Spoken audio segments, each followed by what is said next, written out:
O que acontece com a alma depois que o corpo falece? Existe vida após a morte? Aliás, almas existem? Para tentar responder a essas perguntas, temos que ter certeza da resposta da última, se existe ou não alma. Os céticos dirão que a alma nada mais é do que nossa subconsciência evoluída através de anos e anos, desde que a humanidade se fez presente na Terra. Para a ciência, a alma simplesmente não existe, pois jamais foi vista, tocada ou comprovada. Já outros dizem que a alma não precisa de provas, pois ela já é a prova de nossa própria existência. Não existiríamos, não seríamos o que somos, humanos, se não fosse a alma que existe em cada um. Para estes que creem na existência das almas, há também divergências. Alguns dizem que ela tem a forma dos nossos corpos.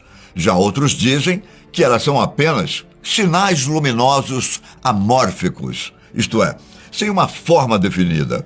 Além disso, divergem também, de certa forma, ao afirmarem por onde a alma passa e para onde ela vai, como veremos adiante.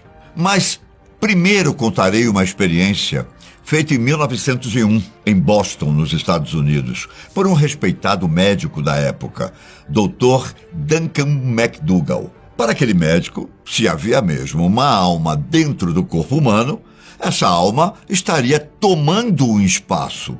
E se estava tomando um espaço, ela devia ter algum peso. McDougall mandou construir um equipamento com uma balança bastante sensível, onde colocava os pacientes em estágio terminal, especialmente os que adoeciam por tuberculose, doença que não tinha tratamento no início do século XX.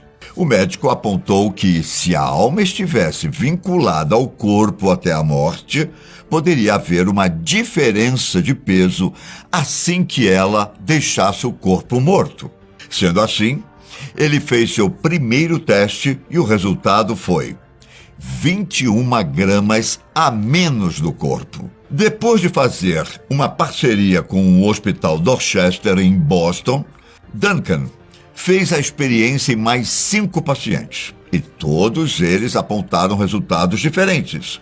O segundo paciente perdeu 14 gramas, 15 minutos depois da morte. O terceiro perdeu 14 gramas, no mesmo momento em que morreu. E 15 minutos depois perdeu mais 28 gramas. Só isso já invalidaria o primeiro resultado, que ficou sendo conhecido como oficial, isto é, a alma pesa 21 gramas. Apesar dessa teoria não ser aceita no mundo científico hoje em dia, acabou se tornando um filme que foi lançado em 2003. E a resposta no momento é não.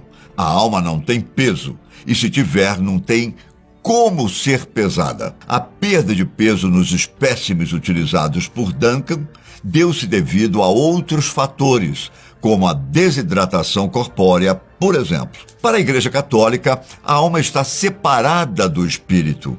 Quando o homem é governado pelas faculdades da alma e não pelas faculdades do espírito, ele agirá segundo a natureza terrena. Daí se afirma que o homem natural, ou seja, aquele que tem a vida governada segundo a alma e não segundo o espírito, não pode entender as coisas do Espírito Santo de Deus. Assim que a pessoa morre, seu espírito se desprende e vai para a morada de Deus na Santa Sião, com a Virgem Maria, a Mãe de Deus, com São José, os anjos e todos os santos de Deus. Ele, o espírito, volta para junto do Criador, que nos formou a partir do pó da terra. Como diz em Gênesis, capítulo 3, versículo 19, porque você é pó e ao pó voltará. Só que antes disso, a vida ainda pode ser sucedida pelo céu,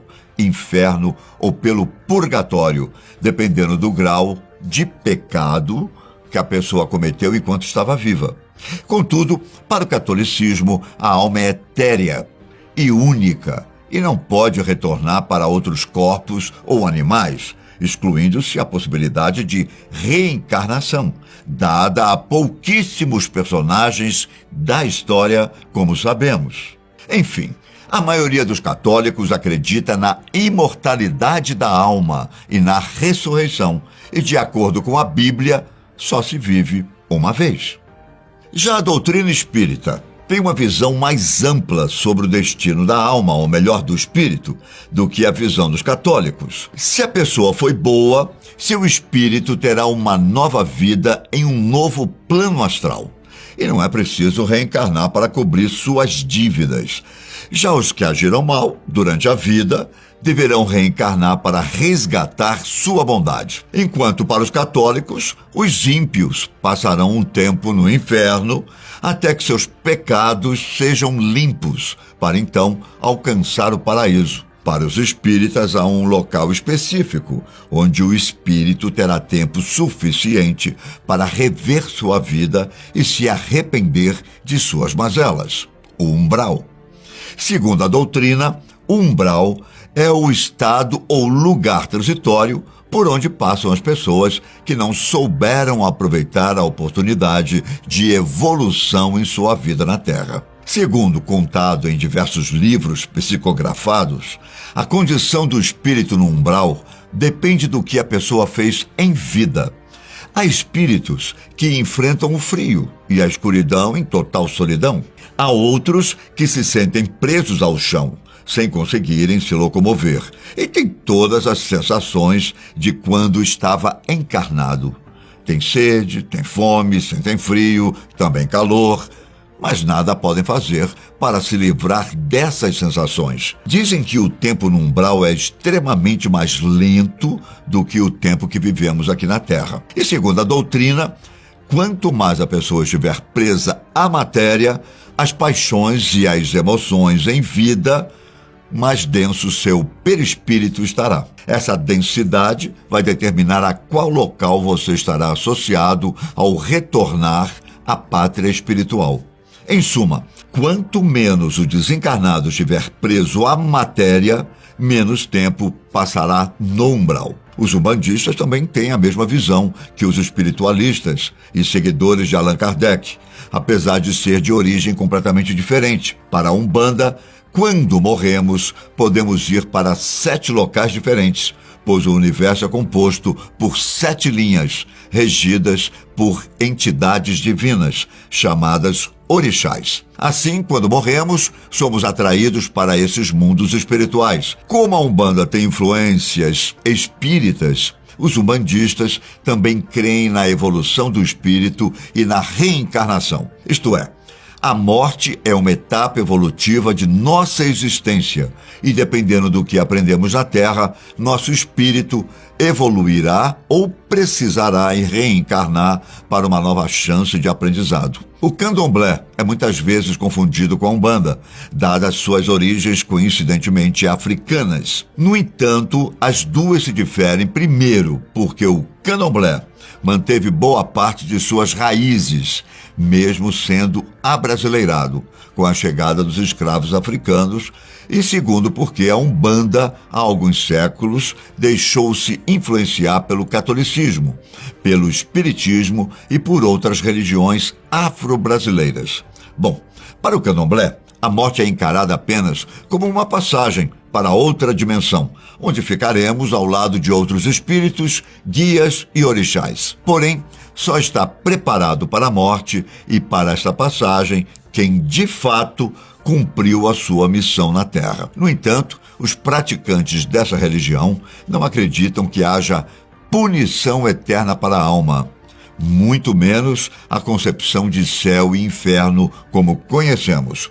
Para eles, depois que a pessoa morre, se ela não agiu com bondade e nem corretamente, sua alma ficará vagando acima da terra, até se tornar consciente e se arrepender do que fez. E o que pensa o islamismo? Segundo os islâmicos, o mundo foi criado por Alá, que é o ser divino similar ao Deus dos cristãos. Mas não pense que Deus é para os cristãos o que Alá é para os islâmicos. Para começar, não compartilham nem nas mesmas escrituras sagradas.